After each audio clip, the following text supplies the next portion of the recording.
Hi అండి. అందరికీ నమస్కారం. Welcome to my channel. ఈ వీడియోలో ఏపీ ప్రభుత్వ ఉద్యోగులకు మరియు పెన్షనర్లకు ఈ జనవరి నెల జీతాలు మరియు పెన్షన్ బిల్లులలో భారీ కదలిక అండి. సో, మరి కాసేపట్లో జీతాలు, పెన్షన్‌లు జమ అయ్యేటటువంటి తాజా అప్డేట్ అయితే ఈ వీడియోలో అయితే తెలుసుకుందాము. సో, వీడియో అయితే ఎక్కడే కానీ స్కిప్ చేయకుండా ఎండ్ వరకు చూసేయండి. అప్పుడే ఇన్ఫర్మేషన్ పూర్తిగా అర్థమవుతుంది. అలాగే వీడియో చూస్తున్న ప్రతి ఒక్కరు వీడియోకి లైక్ చేయండి ఫ్రెండ్స్. ఈ వీడియోని తోటి ఉద్యోగ, పెన్షన్ మిత్రులతో అయితే షేర్ చేయండి. కొత్తగా మన ఛానల్ చూస్తున్నవారు ఇంకా ఎవరైనా సబ్స్క్రైబ్ చేసుకోకుంటే వెంటనే మన ఛానల్ అయితే సబ్స్క్రైబ్ చేసుకోండి. సో, దీని ద్వారా నేను చేసే లేటెస్ట్ వీడియోస్ అన్నీ మీ వరకు రీచ్ అవుతాయి. ఇక ఆలస్యం చేయకుండా వివరాల్లోకి అయితే వెళ్ళిపోదాము. ఫ్రెండ్స్, ఇక విషయానికొచ్చినట్లయితే ఆంధ్రప్రదేశ్ రాష్ట్ర ప్రభుత్వ యంత్రాంగంలో అహర్నిశలు శ్రమిస్తున్న లక్షలాది మంది ఉద్యోగులు, బోధన చేస్తున్నటువంటి ఉపాధ్యాయులు మరియు తమ సర్వీసు పూర్తి చేసుకొని విశ్రాంత జీవితం గడుపుతున్నటువంటి గౌరవనీయులైన పెన్షనర్లకు సంబంధించినటువంటి జనవరి నెల జీతభత్యాల ప్రక్రియ ఇప్పుడు ఒక కీలకమైన మరియు ఉత్కంఠభరితమైన దశకు చేరుకుంది. ప్రతి నెల మొదటి తేదీ రాగానే తమ కష్టార్జితం ఎప్పుడు ఖాతాలో జమ అవుతుందా అని ఎదురుచూడటం సహజమే. అయితే ఈ జనవరి నెలకు సంబంధించి అందుతున్న తాజా సమాచారం ప్రకారంగా పరిస్థితులు వేగంగా అయితే మారుతూ ఉన్నాయి. ఈరోజు ఉదయం సరిగ్గా 9 గంటల సమయానికి ట్రెజరీ వెబ్‌సైట్ మరియు ఆర్థిక శాఖ నివేదికను పరిశీలించినట్లయితే నిన్నటి వరకు నిశ్చలంగా ఉన్నటువంటి జీతాల బిల్లుల ప్రక్రియలో ఒక్కసారిగా భారీగా కదలిక చోటు చేసుకుంది. రాష్ట్ర ఆర్థిక శాఖ నుండి అనుమతి పొందినటువంటి ఈ బిల్లులన్నీ కూడా ఇప్పుడు భారతీయ రిజర్వ్ బ్యాంక్ వారి అత్యున్నత బ్యాంకింగ్ వ్యవస్థను అయినటువంటి ఈ యొక్క ఆర్‌బీఐ కుబేర్ సర్వర్‌లోకి విజయవంతంగా బదిలీ అయ్యాయి.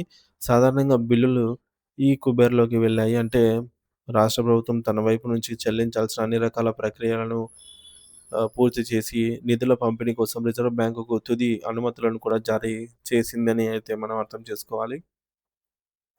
ఈ ప్రక్రియలో ఒక ముందడుగు పడుతూ ముఖ్యంగా ఉద్యోగులలోని ఉద్యోగ ఉపాధ్యాయులకు సంబంధించిన బిల్లులు మరియు మరికొన్ని ప్రభుత్వ విభాగాల జీతాలకు బిల్లులకు సంబంధించినటువంటి బ్యాచ్ నంబర్స్ కూడా బిల్లులకైతే కేటాయించబడ్డాయి. ఆర్థిక పరిభాషలో ఒక బిల్లుకు బ్యాచ్ నంబర్ అలాట్‌మెంట్ అయింది అంటే, ఆ బిల్లు ఇప్పుడు బ్యాంకు ఖాతాలోకి సొమ్ముగా మారడానికి చివరి మెట్టు మీద ఉందని అయితే అర్థము. ఆ బిల్లుకు ఒక ప్రత్యేక గుర్తింపు సంఖ్యను కేటాయించడం ద్వారా రిజర్వ్ బ్యాంక్ దానిని చెల్లింపుల జాబితాలో చేర్చినట్టు స్పష్టమవుతోంది. అయితే ఇక్కడ గమనించాల్సినటువంటి విషయం ఏమిటంటే, ఉదయం నుండి ఇప్పటి వరకు కూడా ఆ బిల్లులన్నీ అదే బ్యాచ్ నంబర్ అలాట్‌మెంట్ అనే స్థితిలోనే మార్పు లేకుండా నిలిచిపోయి ఉన్నాయి. అంటే బ్యాచ్ నంబర్ అలాట్‌మెంట్ అయినా గూడా ఇంగ పేమెంట్ అయితే రాలేదు. దీని అర్థం నిధుల విడుదల కోసం వ్యవస్థ వేచి చూస్తోంది. మరోవైపు పెన్షనర్ల విషయానికి వస్తే వారి బిల్లుల పరిస్థితిలో కూడా మార్పయితే రావాల్సి ఉంది. ఉద్యోగుల బిల్లులు బ్యాచ్ నంబర్ వరకు వెళ్ళినప్పటికీ పెన్షన్ల బిల్లులు ప్రస్తుతం ఇంకా ప్రాసెసింగ్ దశలోనే ఉన్నాయి. పెన్షనర్లకు సంబంధించి నిధులు విడుదల ప్రక్రియలో కొంత జాప్యం జరుగుతున్నట్టు కనిపిస్తోంది. ఆ బిల్లులకు కూడా సాధ్యమైనంత త్వరగా బ్యాచ్ నంబర్లు కేటాయించి ఈ కుబేర్ ద్వారా తుది చెల్లింపులకు మార్గం సుగమం చేయాల్సిన అవసరం ఉంది. రాష్ట్ర వ్యాప్తంగా ఉన్న వేలాది మంది వృద్ధులు మరియు విశ్రాంత ఉద్యోగులు తమ మందుల ఖర్చులు మరియు ఇతర అవసరాల కోసం ఈ పెన్షన్ పైన ఆధారపడి ఉంటారు. కాబట్టి ప్రభుత్వం దీనిపై ప్రత్యేక దృష్టి పెట్టాలి. ఇక ఈరోజు ఆదివారం కావటం వల్ల బ్యాంకింగ్ లావాదేవీల పరంగా కొన్ని సాంకేతికపరమైనటువంటి ఇబ్బందులు తలెత్తే అవకాశం ఉంది. సాధారణంగా ఆదివారాల్లో ఆర్‌బీఐ వ్యవస్థలు ఆటోమేటిక్ పద్ధతిలో పనిచేసినప్పటికీ, వాణిజ్య బ్యాంకుల సర్వర్లు మరియు నిధుల బదిలీ ప్రక్రియ పూర్తి స్థాయిలో జరగకపోవచ్చు. దీన్ని బట్టి చూస్తుంటే ఈరోజు సాయంత్రానికి గానీ, లేదా ఈరోజు రాత్రికి గానీ మీ ఖాతాల్లో జీతాలు మరియు పెన్షన్ సొమ్ము జమ అయ్యే సూచనలు చాలా తక్కువగానే కనిపిస్తున్నాయి. ప్రభుత్వం నుండి నిధులు పూర్తిగా విడుదల కావడానికి మరియు అవి మీ వ్యక్తిగత ఖాతాల్లోకి చేరుకోవడానికి మరికొంత సమయం పట్టేలా ఉంది. ప్రస్తుతానికి బిల్లులు నిశ్చలంగా ఉన్నప్పటికీ, ఒకవేళ పరిస్థితుల్లో ఏమైనా మార్పులు వచ్చి అనూహ్యంగా ఈ రాత్రి లోపల పెన్షన్‌ల బిల్లులకు బ్యాచ్ నంబర్ అలాట్‌మెంట్ అయినా, లేదా ఉద్యోగుల ఖాతాల్లో జీతాలు జమ అవ్వటం ప్రారంభమైన సమాచారాన్ని ఏమాత్రం ఆలస్యం చేయకుండా వెంటనే మన ఛానల్ ద్వారా అయితే మీకైతే తెలియజేస్తాను.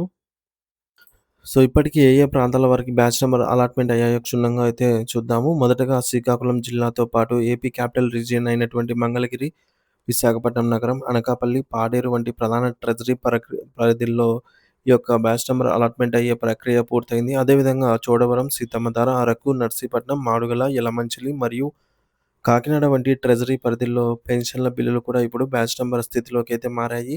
ఈ ప్రాంతాల్లో ఉన్న పెన్షనర్లకు ఇది నిజంగా శుభవార్త అనే చెప్పవచ్చు. అయితే పైన పేర్కొన్నవి కాకుండా రాష్ట్రంలో మిగిలిన జిల్లాల ట్రెజరీ పరిధిలో ఉన్న పెన్షనర్ల బిల్లులు ప్రస్తుతానికి ఇంకా ఆర్‌బీఐ ఈక్వెర్ స్థానంలోనే ఉన్నాయి. వారికి కూడా మరి కొద్ది సేపట్లోనే బ్యాచ్ నంబర్స్ కేటాయించే అవకాశం మెండుగా ఉంది. కాబట్టి ఎవరు కూడా ఆందోళన చెందవలసిన అవసరం లేదు. సాధారణ పరిస్థితుల్లో ఏదైనా బిల్లుకు బ్యాచ్ నంబర్ అలాట్‌మెంట్ అయిన 1 లేదా 2 గంటల వ్యవధిలోనే ఆ డబ్బు నేరుగా లబ్ధిదారుల బ్యాంకు ఖాతాలో జమ అవుతుంది. కానీ ఈరోజు సాయంత్రం వరకు ఆ పరిస్థితే కనిపించలేదు. అంటే బ్యాచ్ నంబర్ వచ్చినప్పటికీ నిధుల పంపిణీలో కొంత సాంకేతిక జాప్యం లేదా బ్యాంకింగ్ సర్వర్‌ల నెమ్మది కారణంగా జమ కాలేదు. మరి మనకున్న తాజా సమాచారం మరియు ట్రెజరీ వర్గాల అంచనా ప్రకారంగా ఈ ప్రక్రియ నిరంతరంగా కొనసాగుతోంది. ఒకవేళ బ్యాంకు సర్వర్‌లు అనుకూలిస్తే ఈరోజు అర్ధరాత్రిలోపు మీ మొబైల్ ఫోన్‌కు మనీ క్రెడిటెడ్ అని మెసేజ్ వచ్చే అవకాశం ఉంది. ఒకవేళ ఈరోజు రాత్రికి గనక జీతాలు లేదా పెన్షన్‌లు జమ కాకపోతే ఖచ్చితంగా రేపు ఉదయం 9 గంటల తర్వాత బ్యాంకింగ్ లావాదేవీలు ప్రారంభమైన వెంటనే ప్రతి ఒక్కరికి ఖాతాల్లోకి వారి సొమ్ము చేరుతుంది. ఉద్యోగులు మరియు పెన్షనర్లు తమ ఫోన్‌లకు వచ్చేటటువంటి బ్యాంక్ అలర్ట్‌లను గమనిస్తూ ఉండండి. జీతాలు మరియు పెన్షన్‌ల కోసం ఎదురు చూస్తున్న వేలాది మందికి ఇది ఖచ్చితంగా ఊరటనిచ్చే అంశమే అవుతుంది. మరి ఈ ప్రక్రియ అనేది చివరి దశలో ఉన్నందున ఎట్టి పరిస్థితుల్లోనూ రేపు మధ్యాహ్నం లోపు దాదాపు అందరికీ జనవరి నెల జీతభత్యాలు అందుతాయి. సో, ఇది ఫ్రెండ్స్ ఇప్పటివరకున్న పూర్తి స్థాయి తాజా సమాచారము. మళ్ళీ ఏ చిన్నపాటి మార్పు వచ్చినా వెంటనే మీకైతే వీడియో రూపంలో తెలియజేస్తాను. Thank you for watching this video.